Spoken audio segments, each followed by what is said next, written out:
So we all know that all our problems and sufferings are due to our karmas.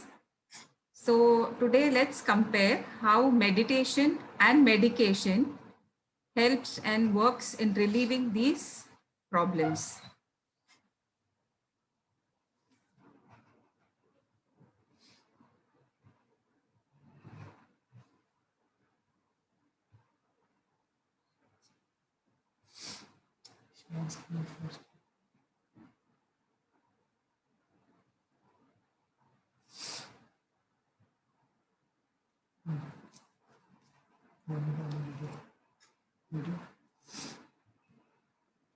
So जैसे हम सब जानते हैं, we have the 7 bodies or the 7 koshas. First is the Annamaya kosha, that is a physical body, जो हम देख सकते हैं, which we can see, which we can feel. It is known as Annamaya kosha because it is made or formed from the food that which we eat. That is the anna, जो हम अन्न खाते हैं उससे बनता है अन्नमय कोशा. The second is the pranamaya kosha. It consists of the 2,72,000 nadi, 2,72,000 नाड़ियाँ, and it is made up of the life force energy, जिसे प्राण ऊर्जा भी कहते हैं. जैसे like the blood flows and circulates in our veins and arteries and nerves, the same way this kosha is filled with the prana or the life-giving force. So wherever the pran flows properly without any blockages, that part of the body is healthy and active.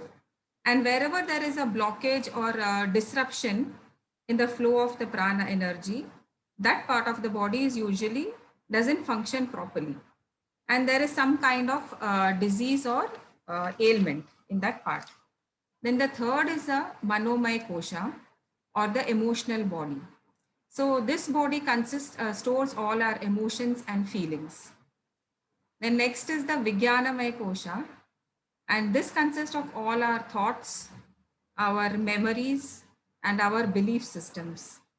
So all the thoughts of this birth and also our previous births are all stored in this, and it is also associated with our subconscious mind. Then fifth is the Anandamaya kosha, that is a causal body, the Karan Sharir जिसे कहते हैं. So in this, we decide the purpose of our birth, that is the reason for taking birth, and what is the goal of our life. So this body is associated with that. And why it is called as the Anandamaya kosha is because of the state of bliss or the ananda which we experience in meditation.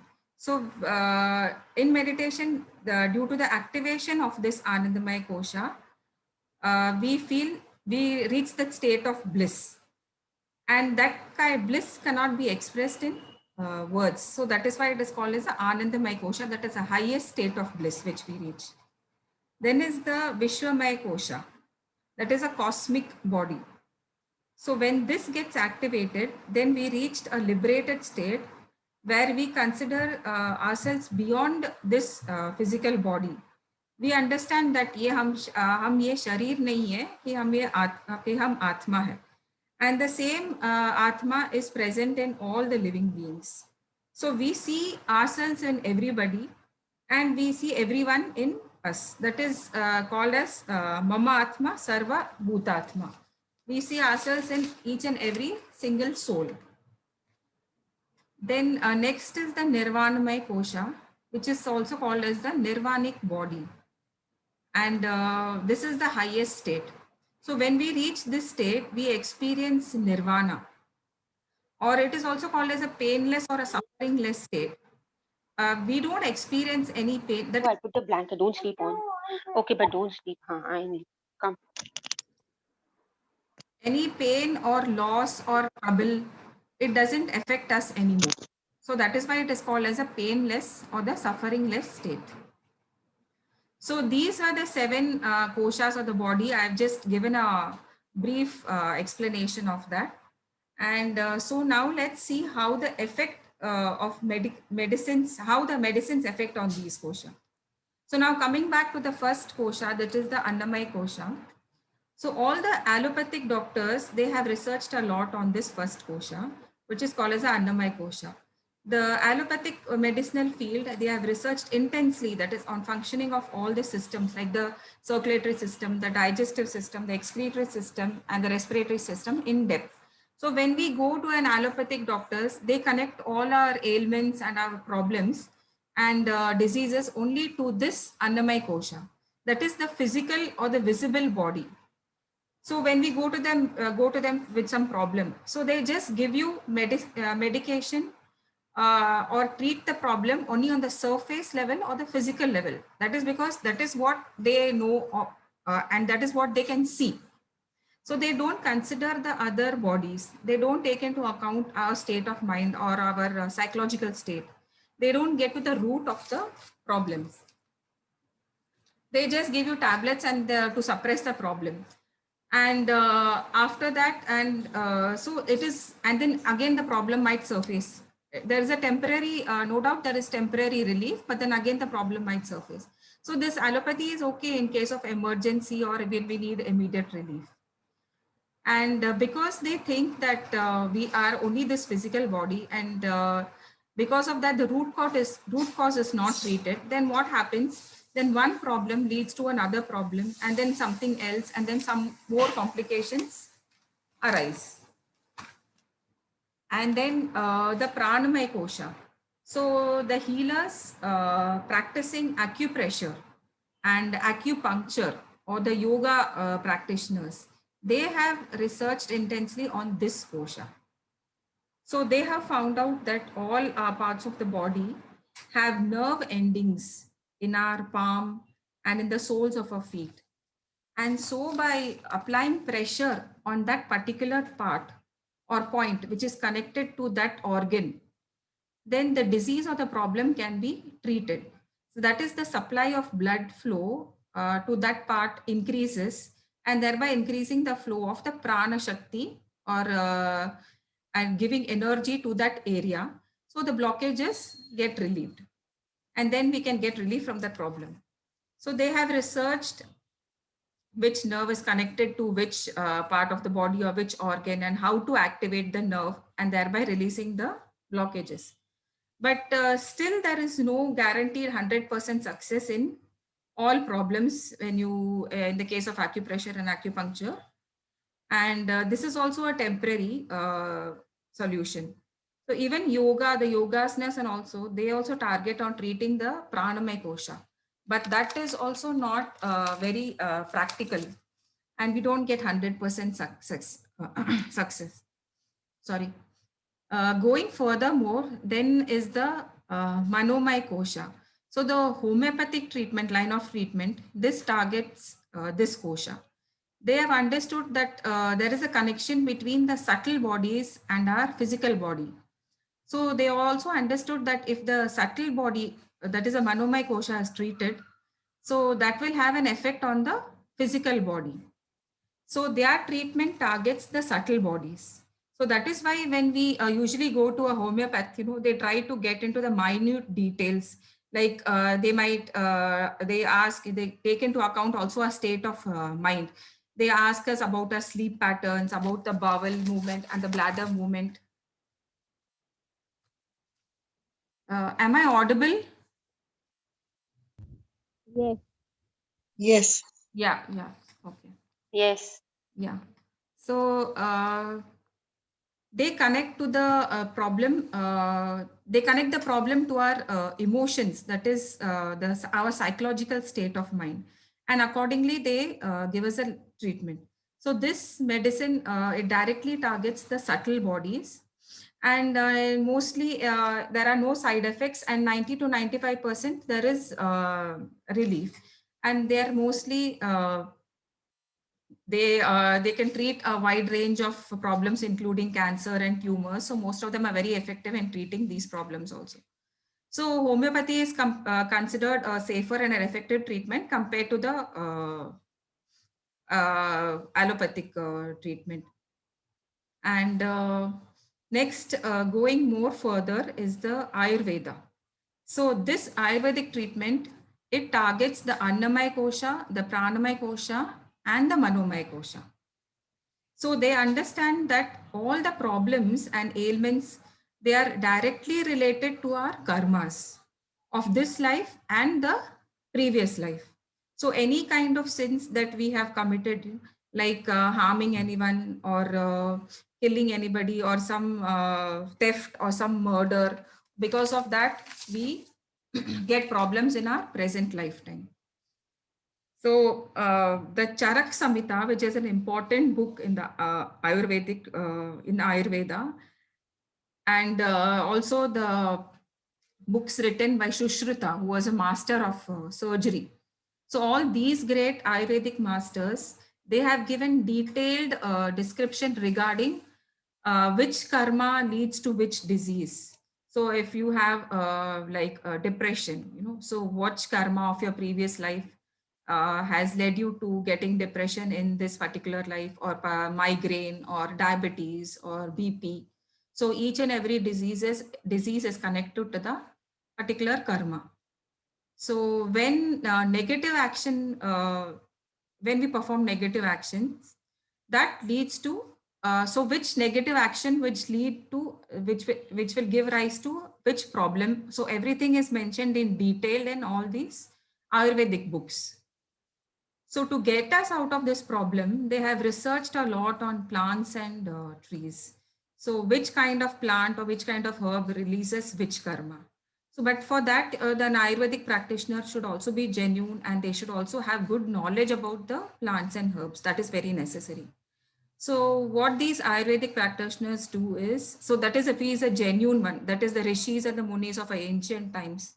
So they just not pull out the plants or the herbs just like this, just like that. First, they connect with the consciousness of the plants, and then they ask permission, and then they pluck it out. And immediately after plucking the plant, you have to extract the medicine, and only then it has 100% effect. So it has to be freshly extracted and given to the patient. Only then it has 100% effect.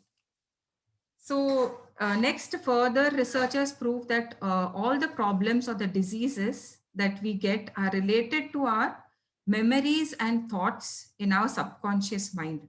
So even Patanjali Maharishi, who had written the Yoga Sutras, said that Yoga Chitta Vritti Nirodha. Yoga Chitta Vritti Nirodha. Chitta means memories or remembrances. And yoga means your dhyan. So linking oneself with the cosmic energies.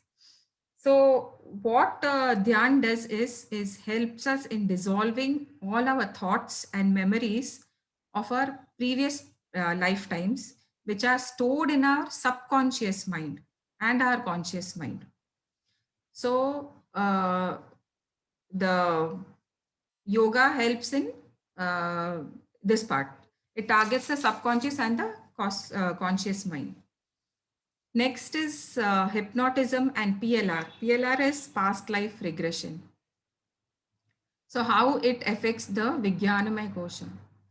So what the hypnotists do is when a person like with any problem like depression or anxiety or suicidal tendencies and all, they go to them, they tap our subconscious mind by taking us back to our childhood, because in our childhood is where the wrong conditioning happens. So the wrong programming or the wrong conditioning mostly happens in our childhood, and most of the mental problems are largely related to how we have been conditioned or the circumstances in which we have been brought up in our childhood, because the childhood are the main formative years of our life. So that is where the problems have originated. So like when we were 5 or 10 years old, they try to find out, take us back to when we were 5-10 years old, and they try to find out the root cause of the problems. Like how do you get the fear or the guilt or the phobia or the insecurities?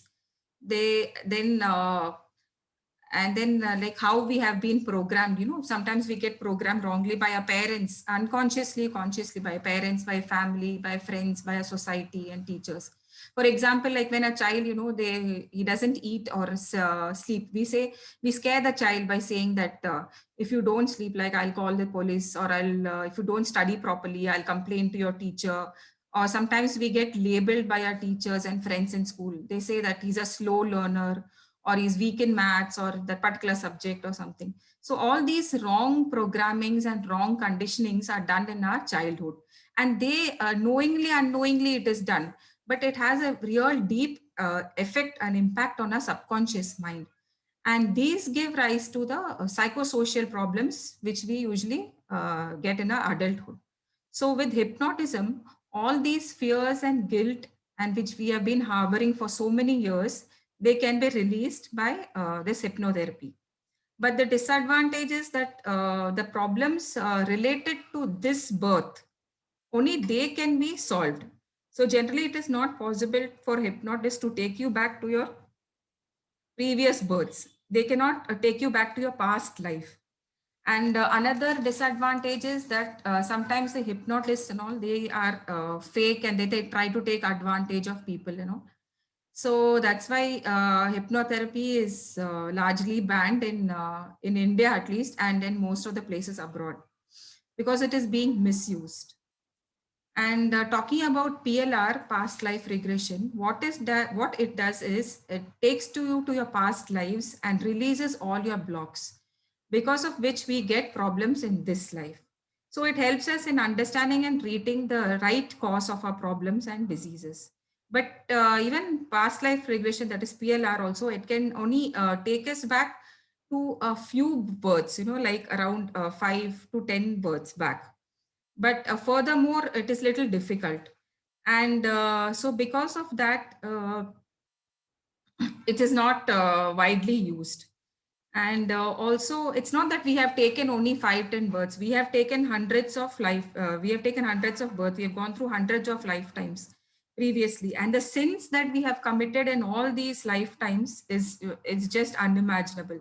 So how and what is the process to clear the blocks of all these previous births? So the answer is meditation. So the only safe solution which works effectively and which targets the root cause, releasing all the blocks in all our koshas from all our previous lives, is meditation. So now again, going back, so allopathy and English medicines, they work on the Annamaya kosha, and the yoga and the acupressure, they work on the Pranamaya kosha. The homeopathy works on the Manomaya kosha, and Ayurveda works on all the 3 koshas, and hypnotism works well on the Vijnanamaya kosha. And meditation is the only thing which works independently in all the bodies, and it is completely it clears completely all the blockages of all the 7 bodies. So all our 7 bodies get cleansed and healed completely with meditation, and then we don't require any kind of any form of treatment. So also meditation helps in keeping the higher bodies in higher vibrations. The higher bodies are the last bodies, the Nirvanamaya kosha, the Vishwamaya kosha, the Anandamaya kosha. So they help in keeping these higher bodies in the higher vibrations and releasing all the blockages of the lower bodies. And so also, and thereby it maintains a balance between both the higher bodies and the lower bodies. That is a Sukshma Sharir and the Bhautik Sharir. So that is a reason why all the enlightened masters, the gurus and the rishi munis, they used to recommend meditation, because they know that only meditation can target the root cause of the problem. And they don't recommend any other kind of medication for the problems and diseases. Like for simple example, if I give you, like if a tree is infected with any kind of infection, the leaves, they turn whitish, they get white spots on that.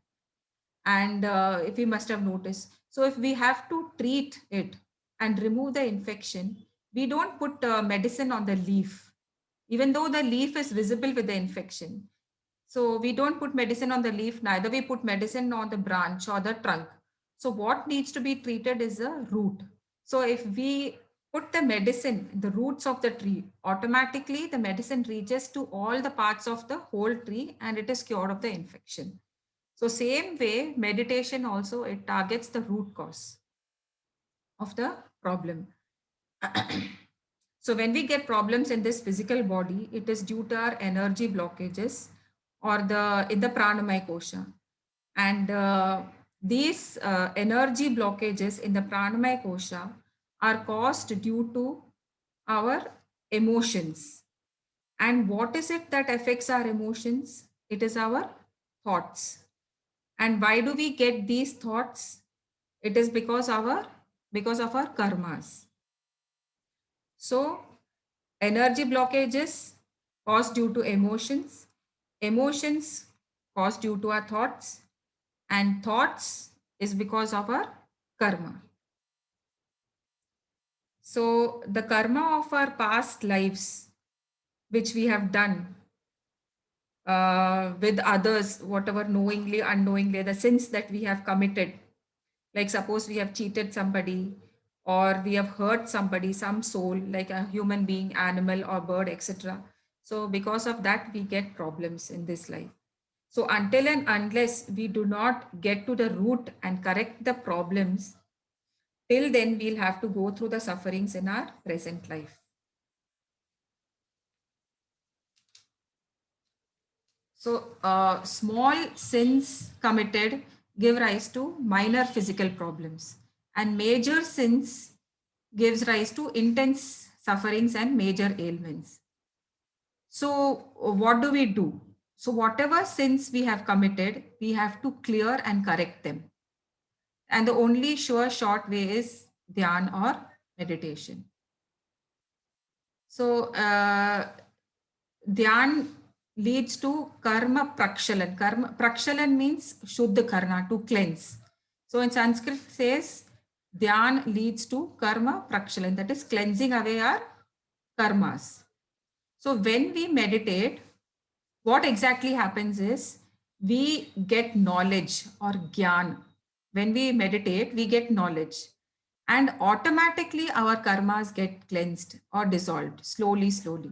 It might take time. It is a slow and steady process, but it is the only way to clear our past life karmas and get rid of our sufferings.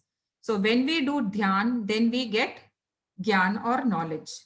And this process is also mentioned in Bhagavad Gita, wherein it is said that dhyanadi rakta karmanam. So dhyan melts away our karma, or dhyan dissolves our rakta, means to dissolve or to melt away or to burn out. So with dhyan, by doing dhyan, all our karmas get burnt out. So when we get the knowledge, then we are able to release our karmas. And what knowledge is necessary for that? The knowledge that our present life suffering and diseases are a result of our past life karmas. So that knowledge is important. First to get that knowledge is important. And that knowledge we'll get only by doing meditation. A person who does meditation, he doesn't understand this concept of the karmas, having effect on this life. So they think that whatever problems and sufferings we're having is because of our probably lifestyle or something else related to this life. But they don't understand that it is due to the karmas. So that knowledge we get only when we do meditation. So like example, in the past life, sometimes, somebody's like, hand is, we might cut off somebody's hand or we might harm somebody, or because of which in this life we meet with accident and then we get fracture or something. So all this knowledge and realization that what we have done to others in our past life is coming back to us in our present life. And only I am responsible for my sufferings. This knowledge is very, very important. What I have done in my past life, I am responsible for that. For the sufferings of this life, what I am suffering is due to my past life karmas. So for example, in my previous life, I must have been a butcher, like I must have killed so many animals, like I must have been a non-vegetarian, because of which I'm getting, migraines or headaches or getting some skin allergies or some itching, or all these are result of our past life sins. Or probably I'm not having a proper vision. I'm unable to see properly. It could be, I must have blinded some soul or in my previous birth. Like we all know the story of Dhritarashtra. So he was born blind. So the story goes he is born blind, and also his 100 sons, they die in the Kurukshetra war. So towards the end of the war, after his sons are dead, then he asks Lord Krishna that what is the reason that I have born blind and also I have lost all my 100 sons. So then Lord Krishna tells him that it is all your past life karmas. In your past previous birth, you were a hunter and who had mercilessly killed, who had mercilessly blinded a mother swan, a bird. And also you had killed her 100 birds, her young ones. So that is the result why you are being born blind, and you have lost your 100 sons. Your 100 sons have been killed. So that this is a strong indication which shows that whatever sufferings that we are going through in this life is a result of the past life. And another thing which I want to say is like we all like to keep animals as pets, like birds in the cage or fishes in the aquarium. So by doing so, actually we are curbing their independence. We don't realize. We may like to look at them and we may like to pet them, but in reality, we are depriving them of their natural habitat. We are curbing their freedom and snatching it away, so which is very wrong. So because of which we also sometimes lose our freedom, in life. And also, like there are a lot of examples you can give. Suppose somebody of our friend, his family is cheated on us or robbed on us, they say why we have to go through all this. So we should understand that probably in our past life, we also must have done something wrong with them. We also must have cheated, or we must have done something wrong with them, because of which we are also being cheated in this life. So the realization that all these things are happening to me is basically only and only due to my karma of the past life. And I am solely responsible for all my sufferings and problems. So when this realization and acceptance comes to us, that is the real knowledge which we get from meditation. So that is when we know that our meditation is working and we are on the right path. So first, the realization that I am the cause, and second, the acceptance, readily accepting, that and trying to, I am responsible, and trying to consciously change it by asking for forgiveness and gratitude. So when we consciously correct ourselves at every step, and that is when our karmas get burnt away. Just the realization and the acceptance, it is necessary. First the realization, then the acceptance will come. But also then you need to work towards correcting it. So that can be done by asking for forgiveness. So all this knowledge comes from meditation. So when we sit in meditation and when we ask the masters for guidance, and they show us the root cause of our sufferings, they give us hints in some way or the other, and then we realize our mistakes done by us. Then probably sometimes we get visions also in our meditation, wherein we know, this is, we get a strong feeling that, this is what I have done and I have to work towards correcting it. And then we realize that we have been put in such situation or condition for some particular reason, and that is to clear our past life karmic accounts with those people. And because we have to clear our accounts, so that is why they are meant to be with us. So then instead of complaining and cribbing, we immediately ask for forgiveness and gratitude, and then it all gets cleared away slowly.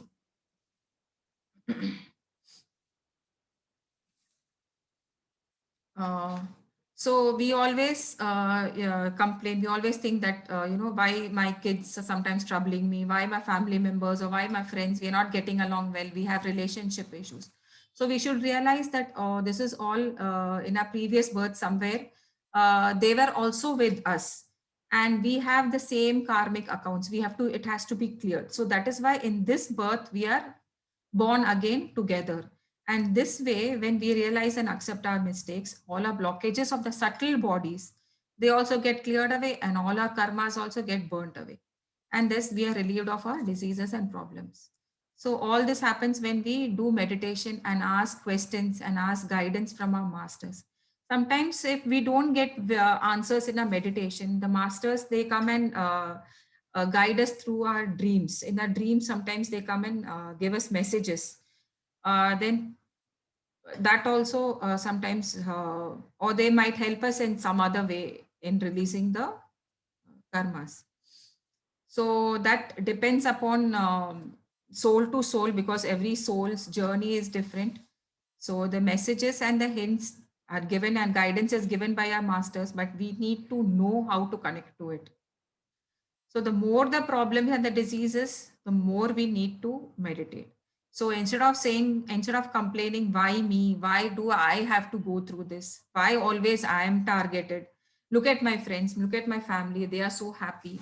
Why always I have to suffer? So instead of complaining and crying, we have to realize that all these are due to my sins, which I have been knowingly or unknowingly committed through my actions or through our speech or through our thoughts in my previous birth, which has come back to us in this form of our sanchit and the prarabdha karmas.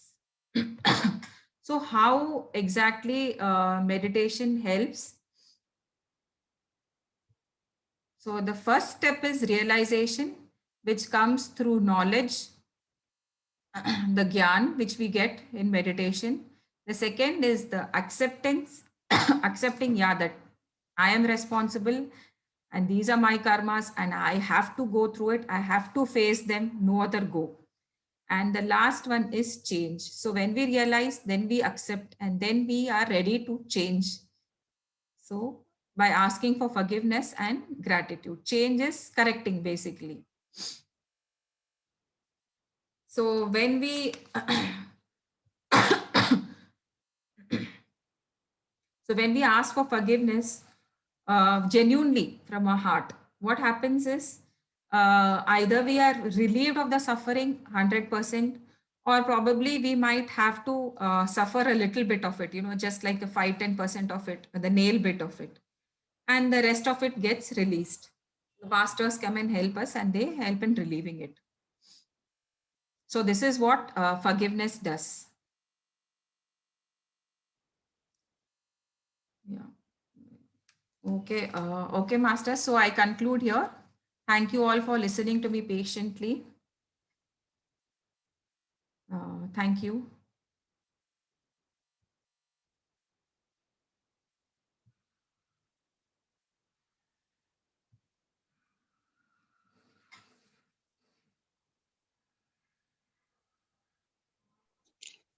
Wonderful it was. Lovely session.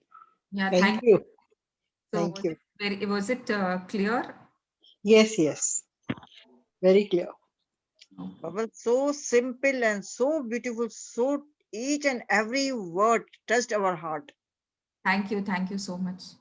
Mabel, such a wonderful talk, so informative, so knowledgeable, and Thank really gain a lot of knowledge. And but I have a a question again here.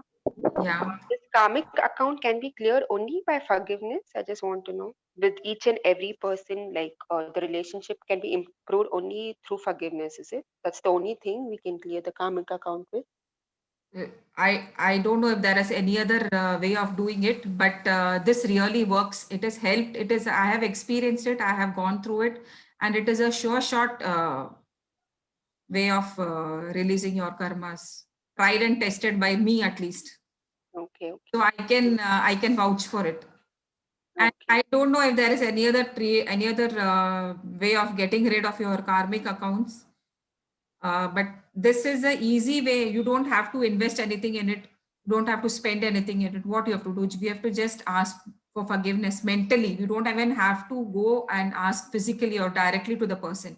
You have to just genuinely ask for forgiveness in your mind. No. So you can probably try it if you have any Mhm. You can just try doing it slowly, slowly, and see if if it is working over a period of time. Start and see if it is working, if it is helping you. Okay. Then you will get the answer yourself, no? Yeah, yeah, sure. Thank you so much. Yeah, Thank you very much. It was a very good topic. Thank you. One of the previous question asked by one member, we could we could also ask, we could also bless people, like as you told, for forgiveness, for clearing the karmic account, Yeah. by blessing people also, like which is done mentally, things like that, by mentally and by heart, and Okay. that also could be something which could be looked into. Okay. Okay. So forgiveness and blessing and gratitude. Gratitude also works. So forgiveness, we usually say forgiveness and gratitude. So when you ask for forgiveness, you also thank. So, but all these three things have to be done mentally. Yeah, mentally only. Okay. Then the Because we gratitude has don't to be done know mentally. which karma is caused for due to which action of our past life, whom we have hurt, which soul we have hurt in our past lives. We don't know. So whenever you just have to mentally say that I ask for forgiveness and gratitude from the person, from the soul whom I have hurt knowingly, unknowingly in my past lives, because of which I'm having this problem. Don't even need to say that. You have to just say, please forgive me for whatever I've done knowingly, unknowingly in my past life. That's it. The meditation, you can just do that process. Before starting the meditation, Okay.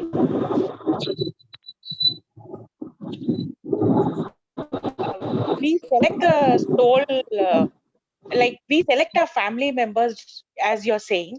So if any of the family member is like passed away very early, so is it that their karmic account is over? That's why, is it that way? so if that soul passes away, the soul's journey is over. Yeah, that Soul's is journey, her. birth is over. That is their karmic account is over. That is you're trying to say. Is it? No, that soul, that particular soul's journey is over on this earth, and then he Okay. leaves the place.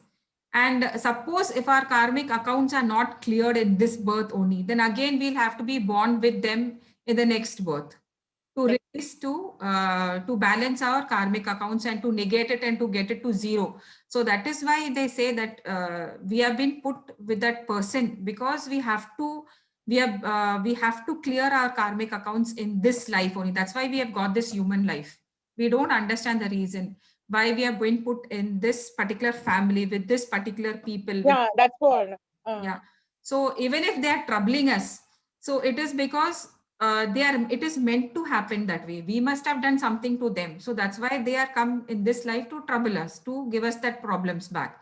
And so that is how the accounts get negated, they get balanced. But if we don't get this realization and understanding, then again we'll have to take birth again with that same person. And then we'll have to keep repeating that until all our karmic accounts are cleared with that person. Oh. So we'll have to keep taking births again and again. Oh, okay. Thank you. Yeah, according to me, according till my understanding, as of my understanding, I feel this is what usually it is. So this is how the karmic accounts get cleared. Because every soul journey is a different thing, but Yeah. some have a small journey, some have a big journey. That is according to the age and thing. So that is according to their karmas. That Karma. yeah, that we cannot. We don't have any say in their lifespan.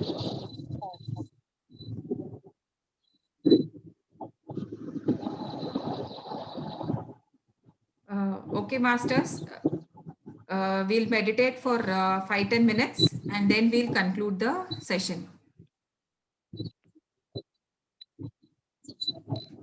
Yes, it was very nice session, Kiran ji. Thank you, Mama. बहुत बढ़िया था. Thank you. And your speech was also very slowly and calmly and very sweetly. Thank you. Yeah. where throwing this knowledge to everybody was very nice. Thank you. Very nice session, Kiran.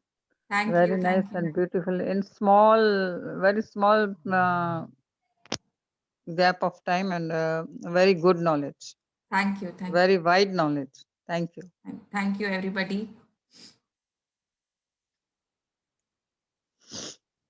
अब music चला देंगे और ध्यान में बैठ जाएंगे.